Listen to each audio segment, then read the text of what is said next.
So hey guys, my name is Sarthak and welcome to Benzone. और ये वीडियो है hello alkanes and hello arenes के वन शॉट रिवीजन का।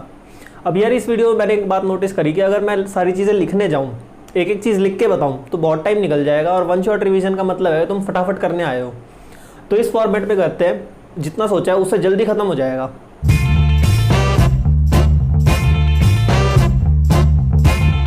तो अभी चैप्टर स्टार्ट करते हैं जब, तो हैलोजन कंपाउंड्स आते हैं, मोनोहेलाइड, डाईहेलाइड, ट्राईहेलाइड, ये हमें पता ही है, ठीक है। प्राइमरी, सेकेंडरी, टर्शरी भी हमें पता है। तो एक देखो ये चीज़ है जेमिनल डाईहेलाइड और विसिनल डाईहेलाइड। जेमिनल में कौन से होते हैं जिसमें दो मतलब कार्बन लगे हुए हैं, 2-3 कार्बन है, लेकिन जो वो है हैलोजन है वो एक ही कार्बन पे लगे हैं दोनों। विसिनल में क्या है, विसिनल में दोनों अलग अलग कार्बन पे लगे हुए हैं, ठीक है। इसका एग्जाम्पल देखने को मिलेगा विसिनल डाईहेलाइड का आगे। अब इसमें देखो आगे टाइप्स आते हैं, एक एलाइलिक और विनाइलिक। इनमें अगर कंफ्यूजन होता हो तो देख लो, एलाइलिक होता है आगे वाला, मतलब कि जिस कार्बन पे हैलोजन अटैच्ड है उससे अगला कार्बन डबल बॉन्डेड है। विनाइलिक वही वाला, मतलब जो कार्बन हैलोजन से अटैच्ड है वही डबल बॉन्डेड है, ठीक है।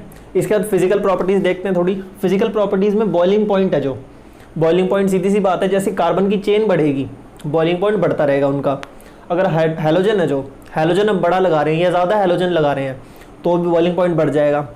अब मेल्टिंग पॉइंट की मोस्टली बात नहीं करते, क्योंकि ज़्यादातर जो हमारे पास हैलोजन कंपाउंड होते हैं वो या तो रूम टेम्परेचर पे गैस होते हैं, लिक्विड होते हैं।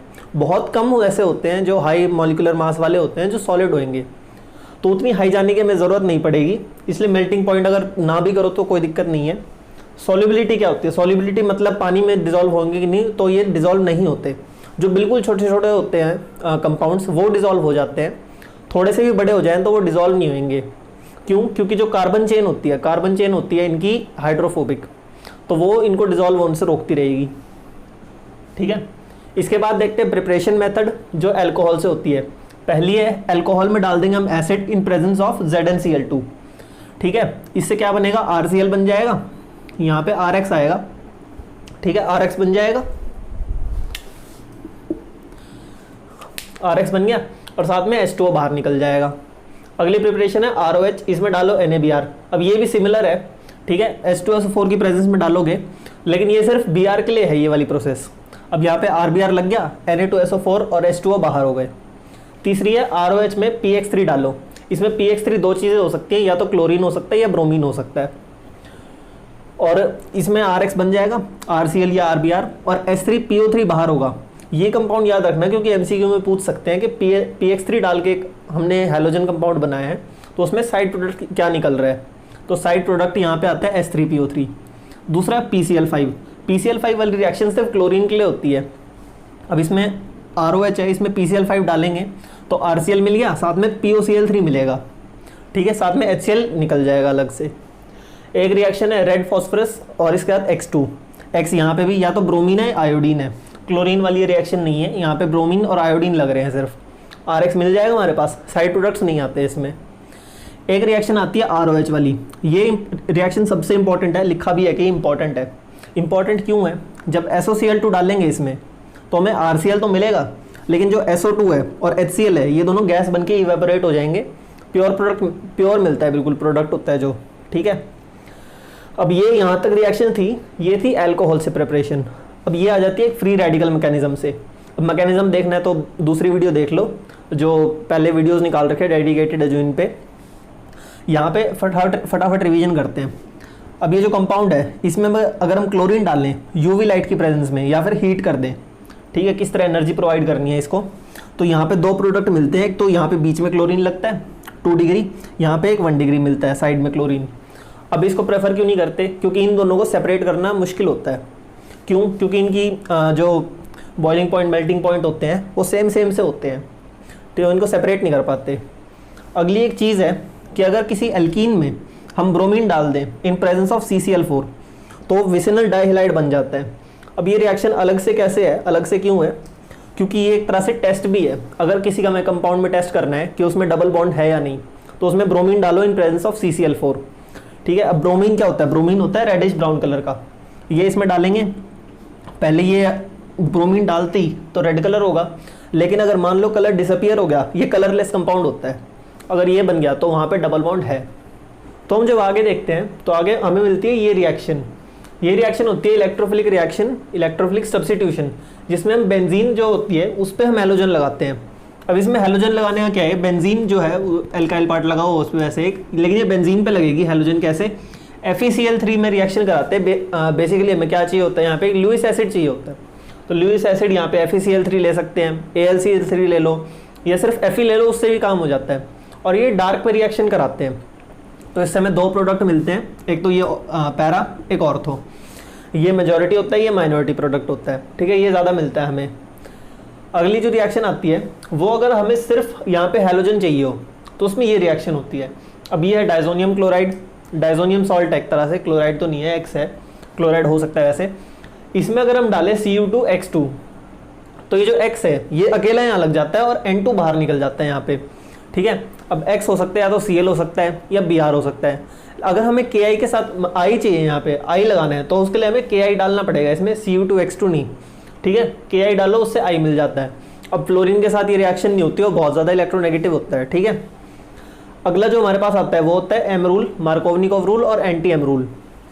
अभी क्या होता है, अगर कोई डबल बॉन्ड है हमारे पास, ठीक है, और डबल बॉन्ड में हमें HX ऐड कराना है, तो अगर M रूल लगाते हैं, M रूल के अकॉर्डिंग जो X है, यहाँ पे X होगा जो, वो उस कार्बन पे जाएगा जिस पे कम हाइड्रोजन है, ठीक है। अगर मल्टीपल कार्बन्स हैं, अनसिमेट्रिकल एल्कीन है, तो उसमें जिस कार्बन पे कम हाइड्रोजन है उस पे X जाएगा। लेकिन अगर एंटी M रूल लगाएं, उसमें हम पेरोक्साइड डाल दें, हमें उल्टा प्रोडक्ट चाहिए, हमने पेरोक्साइड डाल दिया, तो उसमें X उस कार्बन पे जाएगा जिस पे ज़्यादा H है, ठीक है। इसके बाद आती है SN1 SN2 रिएक्शन। SN1 में क्या है कि पहले एक कार्बन कंपाउंड है, उसमें से X बाहर होगा, हमारे पास ये बचेगा, कार्बोकेटाइन बनेगा पहले, उसमें फिर न्यूक्लियोफाइल का अटैक होगा और न्यूक्लियोफाइल इससे आगे जुड़ेगा। अभी किसी भी साइड से जुड़ सकता है न्यूक्लियोफाइल। लेकिन SN2 रिएक्शन है, SN1 में ऑर्डर देख लो, 3 degree, 2 degree, 1 degree methyl. Methyl बाद में इसलिए क्योंकि 3 डिग्री कार्बन है, जो हमें पता है 3 डिग्री कार्बोकेटाइन सबसे ज़्यादा स्टेबल होता है। क्यों? क्योंकि ये इसको वो देते हैं, इलेक्ट्रॉन्स देते हैं CH3 बाकी, तो ये इसकी स्टेबिलिटी बनी रहती है। SN2 रिएक्शन में दोनों काम साथ में होते हैं, एक टाइम पे होते हैं दोनों। ये कार्बन है, कार्बन में इधर से X निकलेगा, इधर से न्यूक्लियोफाइल अटैक मारेगा, ठीक है। अब X इधर से निकले, न्यूक्लियोफाइल दूसरी साइड जुड़ेगा। अब इसमें ऑर्डर क्या होता है, मिथाइल, फिर 1 डिग्री कार्बन, फिर 2 डिग्री, फिर 3 डिग्री, ये इसमें ऑर्डर होता है। ये हमारे पास आती है एलिमिनेशन रिएक्शन, जिसको बीटा एलिमिनेशन भी कहते हैं, ठीक है। इसमें H और X लगे हुए हैं, और इसमें अगर एल्कोहलिक KOH डाल देते हैं हम, तो यहाँ पे डबल बॉन्ड आ जाती है, H और X निकल जाते हैं, ठीक है। अब यहाँ पे भी अगर मल्टीपल कार्बन हो, X के साथ इधर भी H है, इधर भी H लगे हुए हैं, तो वहाँ से H निकालेंगे जहाँ पे कम है, ठीक है। अगर मान लो यहाँ पे इस हाइड्रोजन, इस कार्बन पे ज़्यादा हाइड्रोजन है, इधर कम है, तो यहाँ से निकालेंगे। अब इसका नाम है बीटा एलिमिनेशन। अगर तुम्हें याद रखना है कि बीटा एलिमिनेशन में एल्कोहलिक KOH डलता है, तो एल्कोहलिक KOH की जगह इसको अल्फाहोलिक KOH याद कर लो, ठीक है। अल्फाहोलिक KOH बीटा एलिमिनेशन में लगेगा। तो यार अब आगे देखते हैं, आगे इसको बाद में करेंगे, पहले कायरलिटी करते हैं। कायरलिटी क्या होता है कि अगर कोई सब्सटेंस है और उसकी मिरर इमेज लेते हैं हम, कोई कंपाउंड की मिरर इमेज लें और वो दोनों सुपर इम्पोज ना हो, तो वो कंपाउंड क्या होता है, वो कायरल होता है, और वो दोनों एक दूसरे के एनांशियोमर होंगे, वो दोनों जो कंपाउंड होंगे एक दूसरे के एनांशियोमर होंगे। अब कोई रिएक्शन हुई है जिसमें रिएक्शन के बाद जो उस कंपाउंड की शेप है वो पलट गई है, तो कहते हैं उस कंपाउंड में इन्वर्जन हो गई है, ठीक है। और अगर उसकी शेप वैसी की वैसी है, शेप चेंज नहीं हुई है, तो उसमें रिटेंशन होती है। और अगर दोनों हो जाएं, दोनों 50-50 रेशो में मिक्सचर बने, तो उसे कहते हैं रेसिमिक मिक्सचर, ठीक है। तो अब SN2 जो मैकेनिज्म होता है उसमें हमेशा इन्वर्जन होती है, क्योंकि जो हमारा हाइड्रोजन होता है एक साइड से निकलता है, न्यूक्लियोफाइल दूसरे साइड से आएगा, शेप चेंज हो जाएगी, इन्वर्ट हो जाएगी शेप उसकी। और SN1 में कुछ भी हो सकता है, क्योंकि कार्बोकेटाइन बना है, अटैक दोनों तरफ से हो सकता है, तो कुछ भी बन सकता है दोनों में से। अब इस पे आते हैं, न्यूक्लियोफिलिक सब्स्टिट्यूशन ऑन बेंजीन, ये नहीं होती है। क्यों नहीं होती है? इसके 4 रीज़न है। पहला रीज़न है रेजोनेंस, जो चार्ज है बेंजीन पे स्टेबलाइज्ड है रेजोनेंस के वजह से। दूसरा पार्शियल डबल बॉन्ड, जो बेंजीन और उसके बीच में हैलोजन के बीच में बॉन्ड होती है वो पार्शियली सही लेकिन डबल बॉन्ड होती है, तो उसको तोड़ना बड़ा मुश्किल हो जाता है। तीसरा इंस्टेबिलिटी ऑफ कटायन, जो फिनाइल कटायन बनेगा उस पर पॉजिटिव चार्ज आएगा, वो रेजोनेंस में नहीं आता, वो अनस्टेबल हो जाएगा। चौथा रिपल्जन फ्रॉम न्यूक्लियोफाइल, बेंजीन होता है जो इलेक्ट्रॉन रिच होता है, न्यूक्लियोफाइल भी इलेक्ट्रॉन रिच है, तो इन दोनों में रिपल्जन हो जाएगी। अब यहाँ देखते हैं कि अगर न्यूक्लियोफिलिक करानी हो सब्स्टिट्यूशन, मतलब OH लगाना है हमें Cl की जगह बेंजीन पे, तो इसमें NaOH जैसा स्ट्रॉन्ग बेस चाहिए, और भी विगरस कंडीशन लगेंगी, जैसे 600 के टेम्परेचर, 300 ATM का प्रेशर। लेकिन अगर इसमें NO2 लगा दें हम, NO2 क्या है, इलेक्ट्रॉन विड्रॉइंग ग्रुप है, बेंजीन की इलेक्ट्रॉन रिच जो नेचर है उसको कम कर देगा। अगर ऑर्थो और पैरा पे लगाएं हम NO2, मेटा पे लगाने का कोई असर नहीं होगा क्योंकि वहाँ पे रेजोनेंस में इलेक्ट्रॉन नहीं आते मेटा पे। NO2 अगर लगाएं तो ये रिएक्शन और इजीली होती है। अगर तीनों पे NO2 लगा दें, दोनों पे ऑर्थो पे और एक पैरा पे NO2 लगा दें, तो वार्म वाटर में वो रिएक्शन हो जाती है और जो कंपाउंड बनता है वो होता है पिक्रिक एसिड। बड़े स्ट्रॉन्ग एसिड होता है वो, इंपॉर्टेंट कंपाउंड है। तो आगे रिएक्शन आती है ग्रिग्नार्ड रिएजेंट की, शायद गलत बोल रहा मैं, ग्रिग्नार्ड कहते हैं, ग्रिग्नार्ड कहते हैं, ऐसे ही कुछ होता है। तो ग्रिग्नार्ड रिएजेंट की रिएक्शन आती है, इसमें हेलोएल्केन होता है जो, उसमें डालते हैं Mg in presence of dry ether, और ये Mg है जो इन दोनों के बीच में लग जाता है। इससे बड़े सारे कंपाउंड बनते हैं, आगे पता चलेंगे। लेकिन अगर इसमें थोड़ा सा भी मॉइस्चर लग जाए ना, थोड़ा सा ही मॉइस्चर मिल जाए अगर इसको, तो ये MgX ये बाहर हो जाता है, साथ में OH ले लेता है, और H होता है जो, H इसके साथ आ जाता है R के साथ, और ये एल्केन बना देता है। तो एल्केन बनाने की एक प्रिपरेशन होती है ये। अगला हमारे पास आता है वुड्स रिएक्शन। वुड्स रिएक्शन ये 11th में ही पढ़ी होती है, ग्रिग्नार्ड रिएजेंट भी 11th में पढ़ा होता है। वुड्स रिएक्शन में क्या होता है कि RX कंपाउंड है, इसमें Na डालते हैं और ड्राई ईथर में रिएक्शन कराते हैं। ड्राई ईथर में रिएक्शन कराने से क्या होगा, एक दोनों कार्बन होते हैं जो 2 मोल डाले हैं वो आपस में जुड़ जाएंगे, और NaX ये जो सोडियम है ये हाइड्रोजन लेके बाहर हो जाएगा। फिटिक रिएक्शन, फिटिक क्या होता है, same as woods with benzene. अब इसमें जो R लिया है ना, वुड्स में क्या होता है वो एल्काइल पार्ट होता है, फिटिक में क्या होगा वो बेंजीन के साथ होगी, मतलब यहाँ पे बेंजीन लगा होगा। और वुड्स फिटिक रिएक्शन क्या होती है कि एक पार्ट बेंजीन वाला है, एक एल्काइल वाला, सिंपल सा है। फिर आती है फिंकलस्टीन रिएक्शन। फिंकलस्टीन रिएक्शन क्या होती है, हमें Cl या Br की जगह आयोडीन लगाना है, तो ये NaI डालते हैं उसमें in presence of dry acetone. Swarts reaction में फ्लोरीन लगाना होता है। अब ये याद रखनी है, ये देखो फिंकलस्टीन बड़ा नाम है, फिंकलस्टीन ज़्यादा लेटर्स है इसमें, तो बड़ा हैलोजन लगेगा NaI। स्वार्ट्स छोटा नाम है, छोटा हैलोजन लगेगा फ्लोरीन। AgF डाल दो इसमें, AgBr बाहर हो जाएगा और हमें फ्लोरीन वाला कंपाउंड मिल जाएगा। अब ये रिएक्शन है एक बेंजीन की, अगर क्लोरीन है और एक और क्लोरीन लगाना है, इसमें डालो एनहाइड्रस AlCl3, लुईस बेस चाहिए यहाँ भी, तो यहाँ पे ऑर्थो भी पैरा पे Cl लग जाएगा, साथ में एक ऑर्थो वाला प्रोडक्ट मिलेगा। अब ये देखते हैं, ज़्यादा बचा नहीं है, थोड़ा सा बचा है बस। आगे आती है नाइट्रेशन रिएक्शन। नाइट्रेशन में भी HNO3 डालें अगर और कंसनट्रेटेड H2SO4, तो उसमें क्या है NO2 मिल जाएगा, साथ में हमें एक ऑर्थो का प्रोडक्ट भी मिलेगा। अगर हमें सल्फोनेशन करानी है रिएक्शन, सल्फोनेशन में क्या करो, इसको गायब कर दो बस, कंसनट्रेटेड H2SO4 डालो, यहाँ पे SO3H आ जाएगा हमारे पास। फिर आती है फ्रीडल क्राफ्ट एल्काइलेशन रिएक्शन, ये लास्ट रिएक्शन है बस।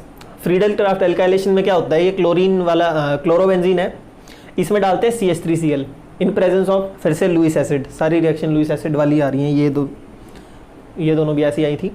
लुईस एसिड डाला तो यहाँ पे CH3 लग जाता है। अब दूसरी रिएक्शन होती है फ्रीडल क्राफ्ट एसाइलेशन। एसाइलेशन में क्या होता है, एसाइल क्लोराइड ये यूज़ करते हैं, CH3COCl। अब ये इसमें यूज़ होगा अगर, तो बना के दिखा देता हूँ।